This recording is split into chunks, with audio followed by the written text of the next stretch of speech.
I would want to acknowledge and thank the CAS Board of Directors at this time.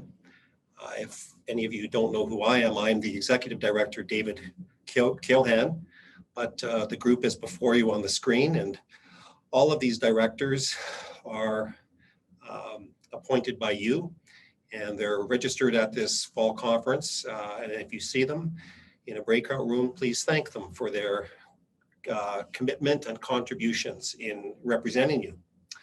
I'm thankful to them for their leadership as I begin my new role. I do want to echo Bevan's appreciation for the hard work of all CAS contributors, the SLQ committee, directors of leadership, and especially Val Olexchi and Claudine Cortez for their work over the past couple of weeks to bring us to this place. And speaking of CAS Connects and the social media presence of our organization, I do want to thank as well Angela Spanier, our communications consultant, for keeping the publication so engaging and robust, and for sustaining our social media presence in such a meaningful way. When we received news that we wouldn't be coming together socially, it was momentarily disheartening for sure. But the efforts of our planning team and your dedication to learning brought our legacy of learning together into being. And I want to show you something that's a CAS cup. And it's an old cup. It goes back to, well, it's at least 4 years old. I guess that's old for a cup that goes into a dishwasher. But it says on it, 50 years of annual conferences, 1966 to 2016.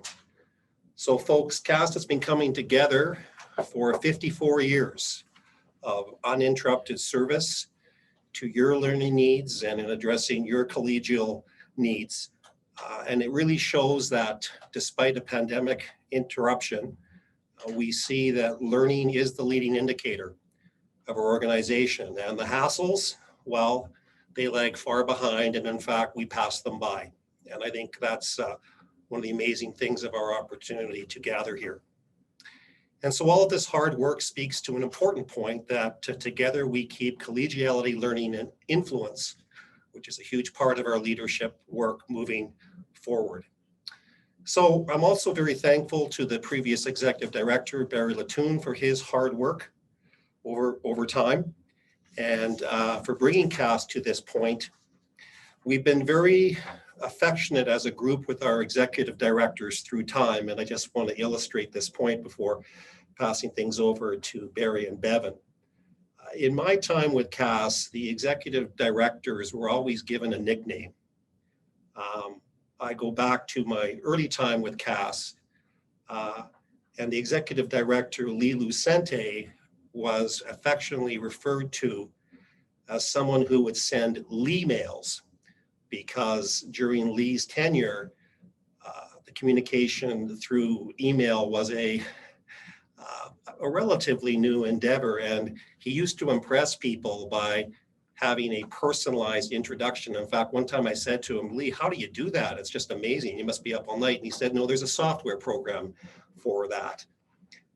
We extend from Lee to Kath Ryerson, who, because of her desire to take care of people, was often referred to as Mama Cass. And Barry, we'd be lost for words, but I would simply say a quick description of Barry is Leader Litun. How does that sound? Leader Litun has done a lot during his 7 years with CAS, and I could go on about this, but I think the most significant thing for me moving forward, trying to carry forth his legacy, is that he's positioned the organization in many different ways to adopt professional status. When you start to roll up your sleeves and get into this work, you see bylaws and policies, et cetera, that are all part of the work that needs to be done to appear to be positioned to be a regulated body. And so we're so thankful for that. And on that note, to unpack a little bit of what has made Barry tick in his work, I'm going to pass things over to Bevan, and they'll engage in a very well-deserved dialogue about leadership. So over to you, Barry, and over to you, Bevan. Thank you very much, David. You may want to, if you haven't done so already, up in your top right-hand corner of the screen, there's a view option. This might be a chance to switch over to speaker view if you wish. We're running the PowerPoint right now, but we'll get rid of that once Barry starts talking. It'll allow you to really zoom in on his facial expressions, which you may enjoy. Oh, but we're doing this too soon, I think, but so that might be helpful to see him better. I don't know if you can zoom in the camera at Barry's desk as well too. That might be nice to have him a little bit bigger on the screen. Many of you know that we had lined this up to do this back at our conference in the spring when we had a face-to-face opportunity there, and we're looking forward to doing that. And of course, we all know what happened there. And that was back in the time when it looked like this would all be done by summer. And of course, that didn't happen. And I think many of us are hoping for the same thing for next summer. But we're really grateful to have the opportunity to talk with Barry again at this time and to be able to do this now. And as you know, also, this is part of an approach in sharing stories of practice to build capacity, looking at and gain insights into our own leadership practices. And what better person to do that with than Barry? He has had a long and distinguished career in education, teacher, principal, superintendent, and as David mentioned, CAS Executive Director for a number of years as well. And in every role and at every stage, providing exemplary leadership. Some of you may not know this, but in my first year as superintendent, and I don't think we were deciding how old our cups are today, but and that was quite some time in the past now. I think we're running into a decade, perhaps. Barry was my CAS mentor in my first year, and I certainly appreciated his support and had a chance to hear some stories at that time, which certainly had an impact on me. And looking forward to hearing Barry share a few things here today as well. And that's one of Barry's hallmarks over the years. Barry is a superlative storyteller, and he has something that fits almost every occasion and almost every challenge as well as we're working through. And so I thought that might be a good way to start here. We're talking about leadership, we're talking about insights, and maybe it might be nice for Barry if we could start with a story from you as far as something focused on leadership. Maybe what are you most proud of in your leadership history? Well, thank you, Bevan, and I really do appreciate you providing and CAS providing this opportunity to connect with CAS members and life members that have also joined. Just before I start, I'd be remiss if I didn't thank the many, many people who have sent messages of congratulations when I retired. I was overwhelmed and truly appreciative. And I also very appreciative of the support I received from over the years from the CAS boards of directors, Laurel and Claudine, and the CAS office and those before them, current and past directors of leadership, and colleagues from the education partners in the ministry. It won't be a surprise to many of you that know me well that I have more than one leadership story that I'm proud of, and so I'll share that, but I won't get into great detail. But I think that all of you can resonate with the fact that when you are in a position where you are looked upon to lead a school or an organization, a district, that when things continue after you leave, it's sort of a bit of a testament. And so that's probably a couple of things that I'll mention, and they might seem as relatively small, but in every position I served as principal, deputy superintendent, one of the things I initiated was the Monday memo, a weekly communication with my staff. And I know that it's something that people look forward to. It was a way of keeping in contact.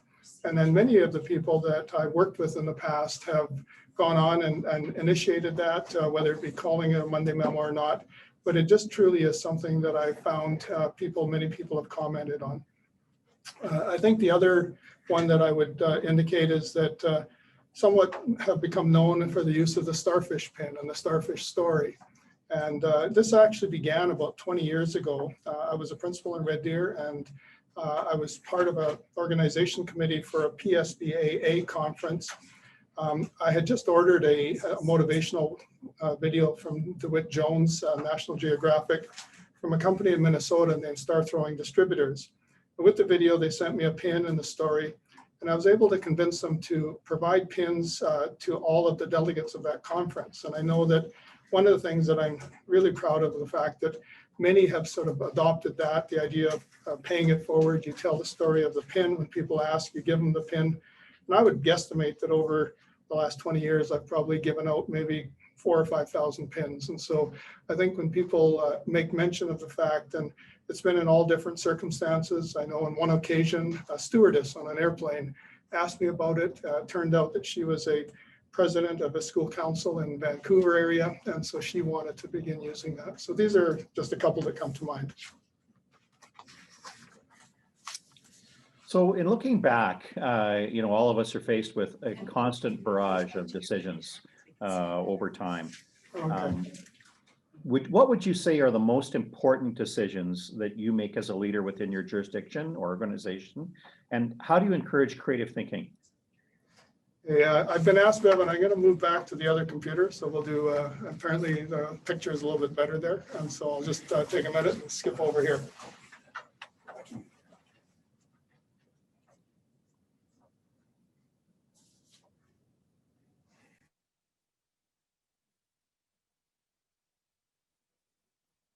This will probably happen quickly, I'm hoping. There, I got it.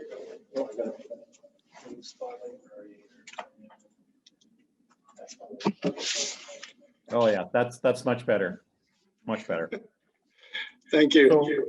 So Barry, we were, I think we have to mute the other microphone in the room too.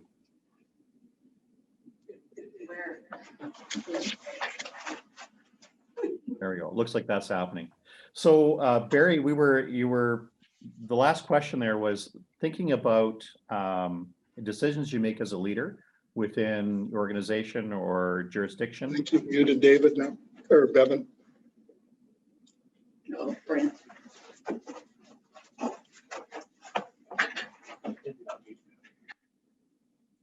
Can you hear me now, Barry? Yep. Okay. So what are the most important decisions you make as a leader within your jurisdiction? And how do you encourage creative thinking amongst your staff? Okay, so in terms of that, I probably will sound like a bit of a broken record as we get moving forward through this next half hour or so. But I think that when your decisions are made, the truly most important thing is that, is it a positive impact for students? Every person who enters a career in education, my belief anyways, does so because they want to benefit young people in some way or another. Whatever a change is considered or a decision has to be made, it is vital as much information as possible is gathered. And I'll speak to this a little bit later, but I think that how you keep your sanity with the number of decisions that you have to go through in a course of a day or a week is that when you are looked upon to provide a decision, you want as much as possible to have all the background gathered together. And if at that point, when you make the decision, and if you make the decision that it is a positive impact for students, then truly you won't lose any sleep over it because you've done the best you can for the people that are most important under whomever you're working with. So with respect to encouraging creative thinking, it starts with ensuring that you as a leader look to surround yourself with people that are not necessarily the same as you, that don't have the same thoughts, that don't necessarily act the same way. The moment that you do that, you project this understanding that you are open to ideas, that you're not looking for people that will do or think just exactly the same as you are. This it makes clear to your leadership team as well that they are there to provide ideas, suggestions, and I think it's really important within a leadership team, especially, that when an idea is proposed, that it is discussed, it is critiqued, it is quite frankly sometimes criticized amongst the group, because ultimately that has to be the open discussion for that. When, in the end though, once a decision is made, and however that is made, there has to be that unity amongst the group to move forward and say, okay, this is the decision, we're all going to be behind it, we're going to move towards that. It's been said by many that when people are trying something different and it doesn't work out, you have to be willing to accept that, and not everything is going to work out. And years ago, I had a superintendent named Len Luters who encouraged everyone within a district to develop a set of beliefs, leadership beliefs. And one of mine that I used, and we published those not only to our staff, but to the public, but the one that I really do believe in is a true leader is the one that deflects praise and stands in front of the bullets. And so therefore, if things go well, ensure that the people that were involved are recognized for it. And if things don't go well, you're the one as the leader that needs to stand in front and protect those people, because otherwise you will never hear any new ideas again. So what would you say then is the most important characteristic that successful leaders need to demonstrate or cultivate? I think we're having some glitches here, Bevan. You want to just repeat the question again? So. You mentioned there that last one was one of the characteristics of successful leaders. So deflecting bullets and also providing praise wherever possible. Are there other important characteristics that successful leaders need to demonstrate or cultivate? And is there, on the other side of the coin, is there a behavior that you've seen derail leaders' careers? I think a successful leader must have a myriad of characteristics: basic knowledge, ability to think on their feet. Being a good listener, I think, is sometimes often overlooked. I sort of consider myself as not necessarily being overly creative, but I think that being able to look at and take ideas that others have implemented and figuring out how that works in your circumstance is an important characteristic. For today, I'm going to comment on two specific characteristics that I believe have played a big part in whatever success I've had as an educational leader. First of all, you must demonstrate sincerity, caring, and compassion for those around you. There's an old adage, and many of you have heard this before, that people don't care what you know until they know that you care. And I truly believe that that's absolutely critical. And how you go about doing that in my history is learning about the people that are about you, learning about their private lives, acknowledging their contributions. I think that when you do that and when you build that relationship, ultimately you develop a trust. And I know there was some conversation about trust in the morning discussion or presentation, that as a leader, when you've done that over a period of time and people in your group come to trust you, there are times when you might have to ask something that might seem a little odd. A memory is when a staff member, when I was a principal, came to me and was absolutely livid with a decision that had been made by another member of our team, and was ready to rip somebody's ears off, quite frankly, on that. And I mean, as I listened, I could understand where the staff member was coming from, but I also knew that, to really get this, it could blow up and be quite a grenade. And so I looked at the staff member and I said, I just need you to stop on this one, and I just need you to stop for me. And quite frankly, the staff member did, and I was able to resolve it in the future. But that would not have been possible had it not been for the relationship that had been built up before. I think the second one is to be a good communicator. And this goes beyond being able to write well or to speak to groups. I mean, all of you do that well. But I think this is it's something that I've had a personal belief in throughout my career. It involves taking the initiative and ensuring that whether it's your school or your division, that you share the good news with, through the media, with the public in whatever way that you can. I know that I probably differ from many of my colleagues on this, but when it came to the media, my message to my assistant, whoever I was working with, is if media called needing something, that became a priority. And I was, we would do everything we could to try and fulfill whatever they needed to do that. And, I think what this does is it provides the foundation so that in the future, and there will be negative stories, there's no question that there will be negative stories on occasion, but I have found that the media that I've ever worked with have always been at least willing to reach out and ask, for my side of the story, when they get a call. I'm sure that, all of you have probably had the parent that has said to you, well, if you don't do what I want, I'm going to go to the media. And so, I mean, in the end, when the media hears the story from the parent and they call you, and I know there's been more than one occasion, again, because of the relationship, they said, okay, well, that's a non-story and there's nothing for us to move forward. I do want to share, I'm a storyteller, and so there's two incidences from Lethbridge that really resonate and goes back to this. With involvement with the media, one of the things I would do just prior to Christmas is to visit every radio station, every TV station, every newspaper, and deliver a tray full of baked goods personally early in the morning. And I do recall there was a radio station in Lethbridge, and my good friend Chris Meaton was the superintendent for Holy Spirit. And he had, the guys in the radios, I'm driving away, says, okay, Chris Meaton, we've got goodies from Lethbridge School District. We're going to have a lot of positive play on that district unless we get some goodies from you coming up in the future. So the other one is at a CAS 6 meeting, and Doug Bennett, who's now retired, was the superintendent in Westwind.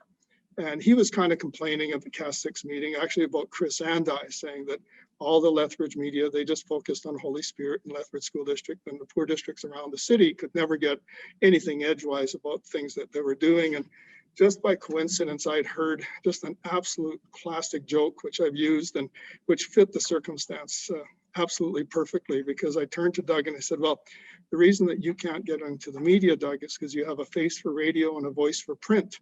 And I know that the room broke up and we had a good laugh about that. I think with regards to something that could derail a career, I suggest that it is when those about you don't believe that you are doing your job for them there at that time. I think the key is that, and this was actually mentioned this morning, that if people believe that you're doing whatever you're doing only to get to the next level, that that can be a career killer, because people lose faith. And even if you are making good decisions, they believe you're doing so not for the organization, but for the fact that you're trying to career or ladder climb or whatever it is. And when I was preparing these thoughts, I realized these words may seem kind of odd for me, considering that I've worked for 4 different school divisions and for CAS through my career. And some might ask, Litun, can't you keep a job? But I can honestly say that at the time, I was doing what I felt was best for wherever I was. And then in the end, the ironic part about that is that when you do that, those opportunities will present themselves by themselves. Barry, as you mentioned that advice on dealing with the media, I realized you told me that when you mentored me way back, 10 years ago, and that has worked very well. It's created positive relationships for me with local media and headed off some of those issues. It worked just as you said it would. I've had a chance to work with you a lot over the last number of years, and I certainly, I know you pretty well. You're not afraid to take risks. What's the biggest leadership risk that you've ever taken? Given that I come from a small town, I grew up in a number of small towns. None of them had more than a few hundred people. And, had the privilege of being a superintendent at Lethbridge, deputy in Red Deer, 2 of the, amongst the 10 largest school divisions. I was a principal at Lindsay Thurber I used to laugh, they had 10 times more people coming in every day than lived in my entire hometown when I started. And so, but to me, by far and away, the biggest risk that I think I ever took is when I applied for and received the opportunity to be the principal at Hilltop High School in Whitecourt. I had started working in Lamont. It's kind of ironic. I had substitute taught in the spring for a brief period of time, and then I was driving a grader in Hines Creek, Alberta. The school district had an increase in enrollment. The superintendent knew I had a certificate. He called me, said, "Do you want a job?" I came and I taught. I became a vice principal, but again, there was really, in my mind, not great risk. I was known in the community, I was known in the school. And so when I applied to Whitecourt and received the opportunity to serve as principal there, no one knew me from a hole in the wall. I mean, no one knew what I had done, no one knew what I stood for, and it was really starting over again. And, with the support of my superintendent at that time, Leroy Larson, and the great admin team, Rob Jones and Jim Govenlock, the staff was incredible. We had a the school was growing by 20% a year because of the growth in the community. And we had a tremendous group of staff members, which we still keep in touch with, some 30 years later. But, it turned out to go very well. And so what I found was, as I developed a personal philosophy that I've shared and I truly believe in, is that if you do the things that made you successful in the past, there's no reason to believe that you won't be successful in the future. And so when I had the opportunity to move to Lindsay Thurber and then into central office, I just continued to do the things that I felt had made me successful. And so, to my opinion, I think they allowed me to be successful in those new challenges. Perfect. So with risks comes sometimes reward and sometimes a learning experience. If you had one do-over, if you had to pick one do-over in the last few years, what would you do differently? This one gave me a bit of a challenge. I had some thinking about it, and nothing immediately jumped to mind. I had great support by the members and by the executive of CAS. But if I was to do one thing over again, and it's something that we always, when we reflect upon, is when I was a principal and a system leader, I always took great pride in having a presence in the field. As a principal, being in the classroom, as a central office person visiting schools, connecting with the staff right in their schools. And I know that all of you do the same thing. And so if I was to do it again, I think I would take more opportunity, find more time to actually go out and visit jurisdictions, meet with CAS members in their place of work to hear firsthand of the success that they're having or some of the challenges that they're overcoming.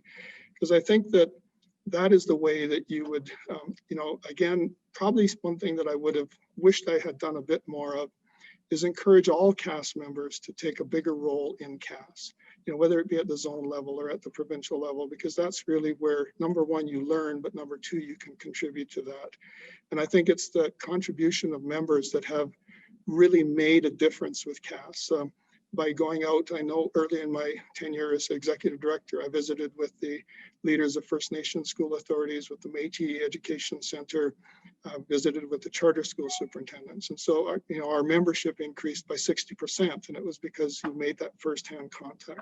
I know recently we've had, or over the last few years, much greater involvement by the Metro school authorities and by the Francophone school authorities. And again, it's because of that building of relationships and having people believe that there is something, there's a value to CAS.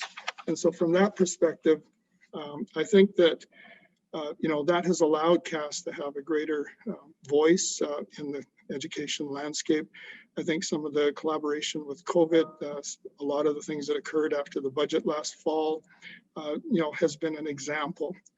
If there's one great learning, which is sort of not necessarily something I do over, but I'm very grateful I had the opportunity, was to become patient. And I learned that from Dr. Bob Murray, who worked with CAS for about 18 months, starting back in early 2018. There was the announcement of the superintendent compensation review. And I know many of the CAS members were ready to jump to the tallest buildings and scream on our lungs, what the heck is going on? What are you doing this? Why are you doing this? And Bob was really key in making me understand that you could have your 30 seconds of screaming and yelling, but you haven't accomplished anything, and that you accomplish more by doing things, in the background, in private, let's say, or in confidence, ensuring that you provide rationale and reason as to why perhaps some decisions are made. And so I really think that has led, the irony is that the superintendent regulation is still there, but it is going to be reviewed in 2021. That taking that calm approach and being patient, I think the biggest learning for government through all of this over the last 2 years, school boards, quite frankly, were very responsible in terms of identifying compensation for their members. It turned out that there wasn't really anything that was out of line. And so then over the last few months or last year, there's been changes to the regulation, which have been positive.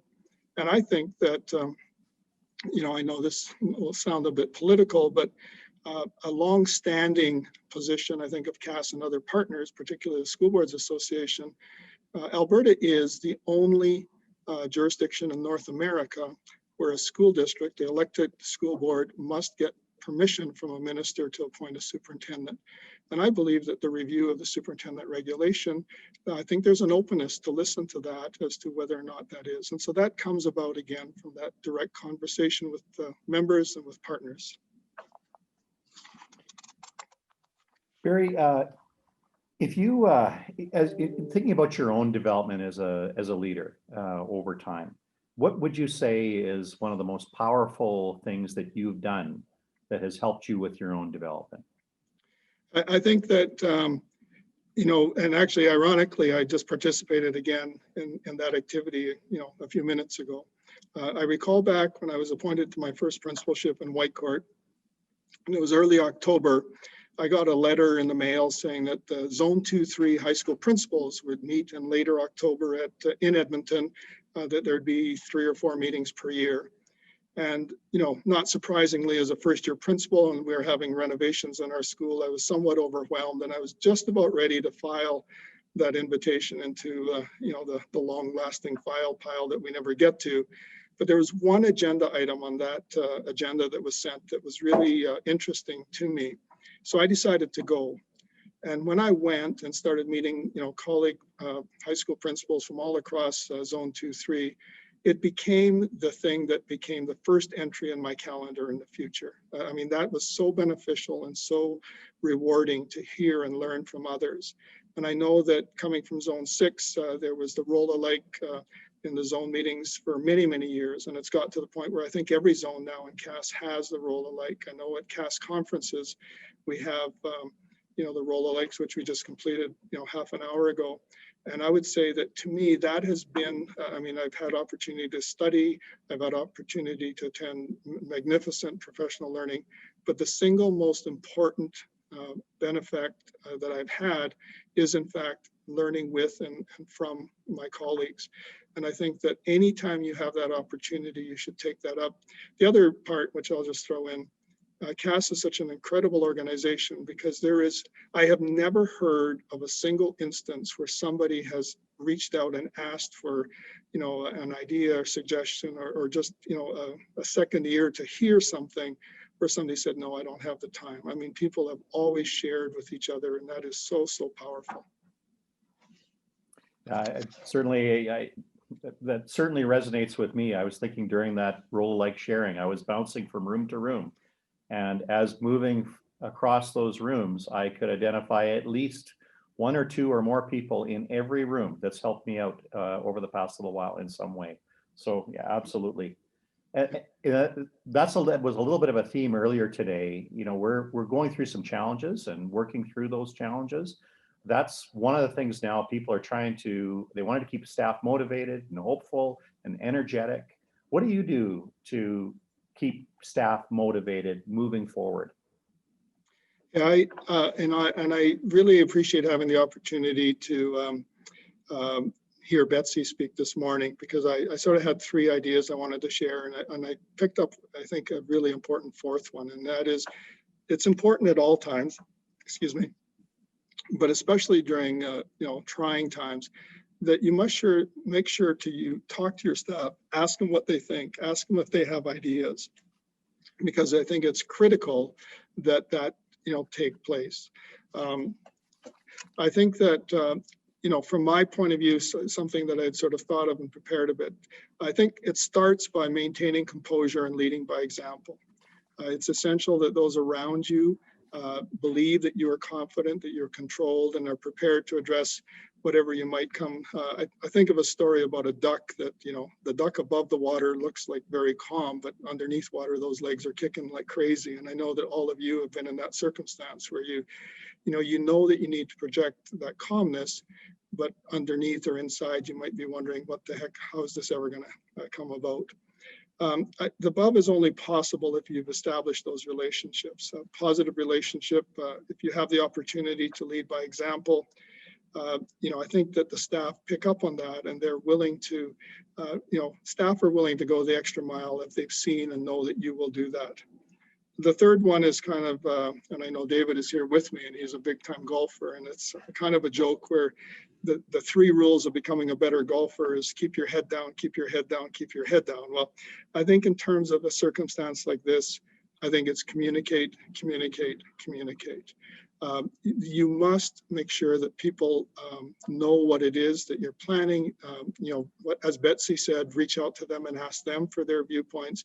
But I think that in the absence of communication, and we've seen that on occasion even with the COVID, where if there doesn't seem to be the communication, people start making up their own stories. And I think that's not helpful. So if you communicate, and I would just share, because I have the opportunity for some of these, for anyone who's a newer superintendent, I don't believe that you can ever harm yourself or your relationship with your board by communicating with them.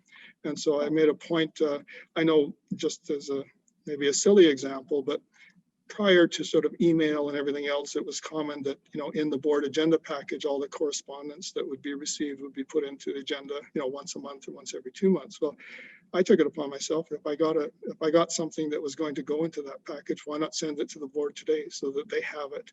And I think the flip side of that is that while communicating, with your board or with your division will never harm you, there are occasions where you choose to not communicate something that can come back to bite you. And even though you didn't think it was important at the time, I think there are times when something suddenly comes up and said, geez, I wish I'd have shared that much earlier. We've got time for a couple more questions, Barry. So one of them, which is kind of pertinent this time as well, is our own wellness and well-being. Of course, Cass has done a lot of work on wellness the last little while. It's critical that for our leaders to be well. Sometimes people sacrifice their own. What would be your best advice for achieving wellness and well-being as a leader? When I saw this question, I realized that I may not have been the best person to ask this, because when I think back of some of the hours I spent and the times that I did, but one of the things that I truly believe, and I know that I would thank my family for the support I've received throughout my career, my wife Gail and my sons Justin and Adam. But I was fortunate to have the support of that. And I think in the end, as busy as your jobs are, something that I can confidently say is that I never missed anything involving my family that I wanted to attend.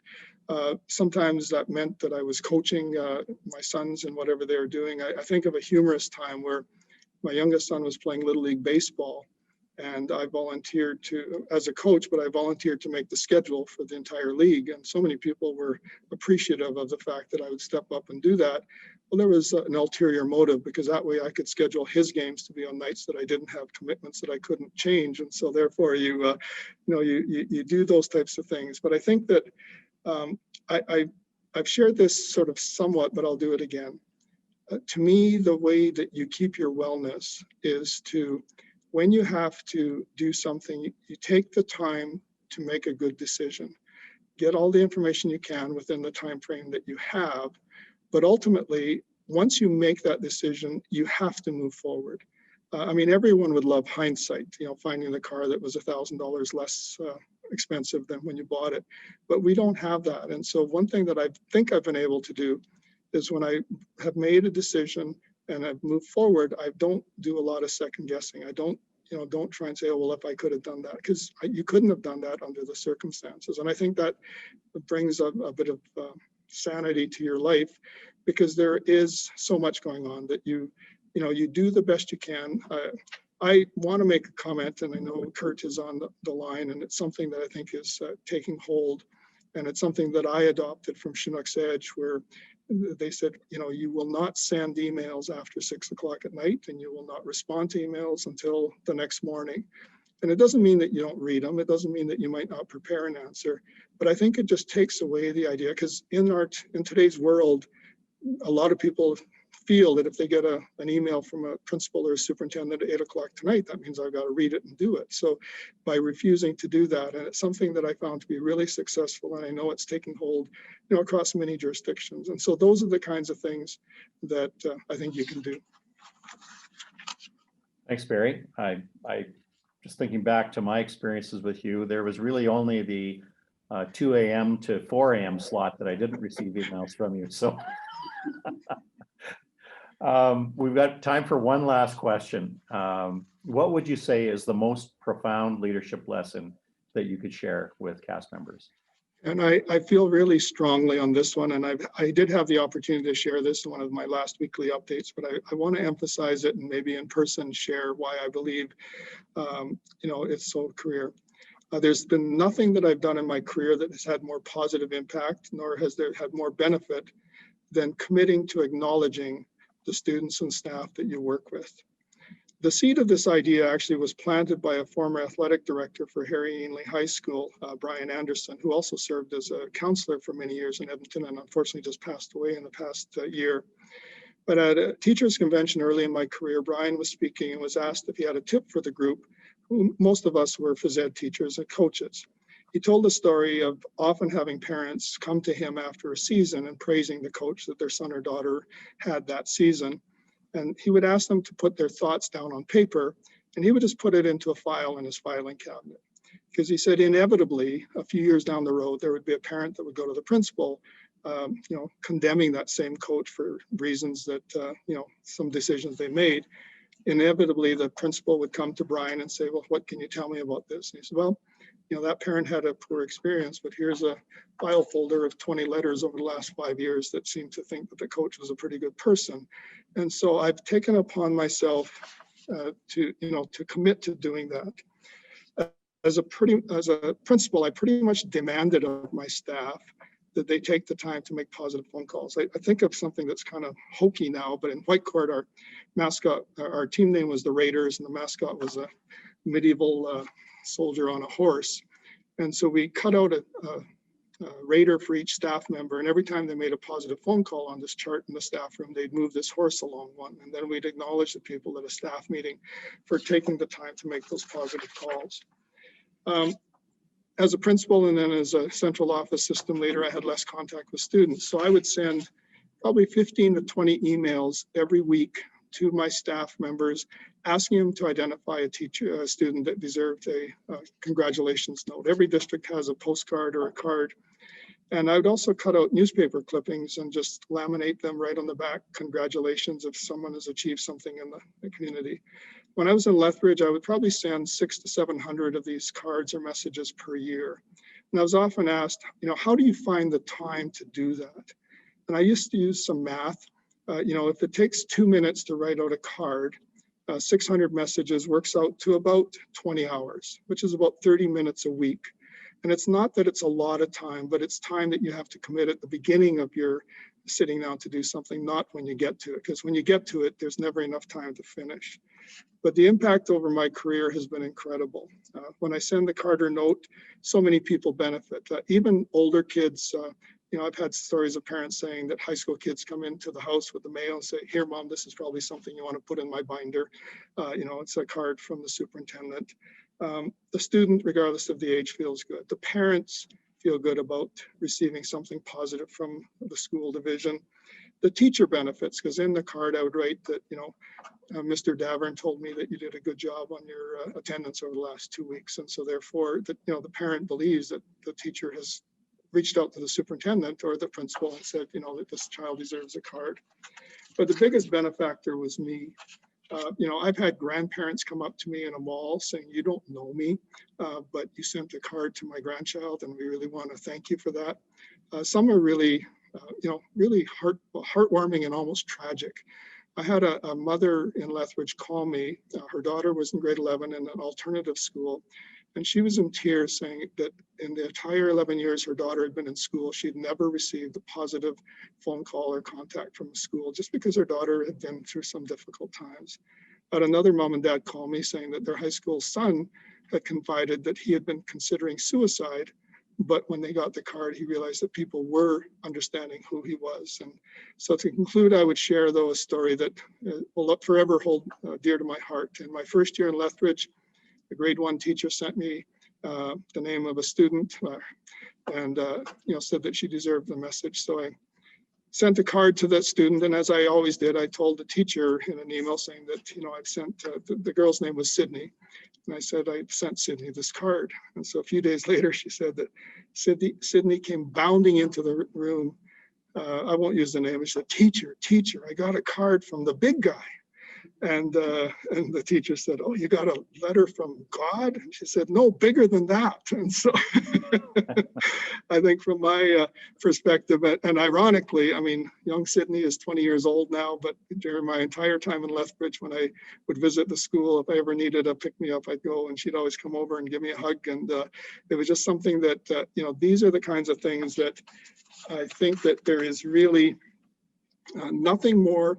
I use math when I would present to teachers. There's probably 50,000 educators in our province. If every educator in Alberta sent one positive card or phone call a day for the 200-day school year, that's 10 million contacts. And I think we saw that in the COVID months earlier this spring, because parents were saying that they were so pleased to have that continuous contact from parents. You know, they were doing online learning. And so I think that if there's one thing that I could suggest to people, and I know many have done that since I've talked to others, that would be positive. And so I do want to take this opportunity, Bevan, to thank you for this opportunity. I've shared a video with Claudine. She's going to send it out in next Tuesday's CAS Connects. It's an 8-minute video. It speaks to a lot of what I've spoken today. I can guarantee that if you watch it, you will need Kleenex, because I haven't watched it probably for 10 years, but it is something that resonates with me because it talks about making a difference in the lives of kids. Barry, thank you very much for doing this today. You've had a profound impact on so many people, and directly, certainly on me, and I know many of us here in the conference here today. I don't know if you've been following the comments, but you should definitely have a look at those. Some very positive messages there from cast members.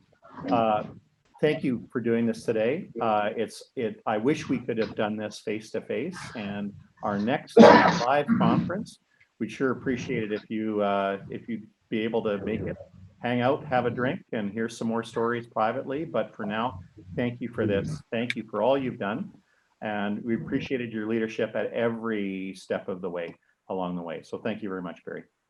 Thank you.